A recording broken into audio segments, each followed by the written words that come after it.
So, you may have heard of devotions to different saints throughout the year, but have you ever walked with Saint Joseph for 7 Sundays in a row?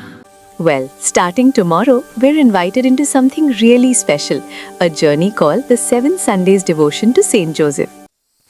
Let's break down what that actually means and why it's such a beautiful way to prepare for his feast on March 19th. At its heart, this devotion is a slow and prayerful walk with Saint Joseph. Over the course of 7 Sundays, we reflect on what are called his 7 sorrows and 7 joys. These are key moments in his life, moments that shaped him into the quiet, strong, faithful man we see in the Gospel. It's not just history. It's an invitation to learn from the way he lived. Because Joseph's life wasn't loud or dramatic, but it was filled with quiet obedience, courageous trust, and deep love for Jesus and Mary. And honestly, those are the very things many of us are trying to grow into. Sometimes we think of Saint Joseph as a background figure. But when you look closer, you see someone who understands very real human struggles.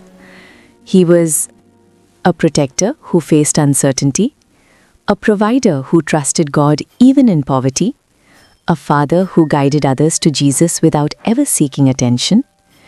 Joseph didn't have all the answers. He didn't have a clear roadmap, but he trusted God step by step.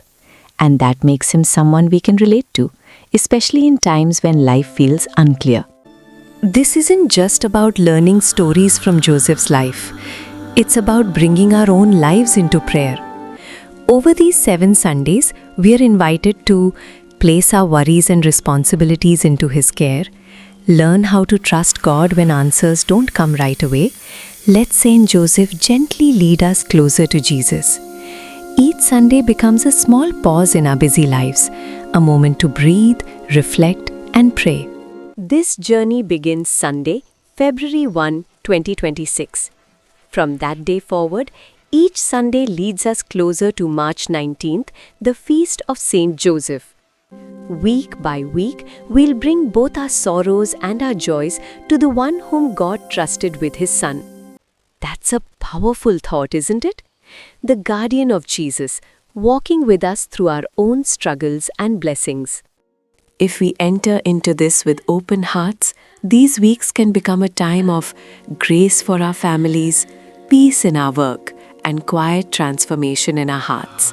Not through big dramatic changes, through small, faithful steps, just like Joseph took. So, as we begin, here's something to reflect on.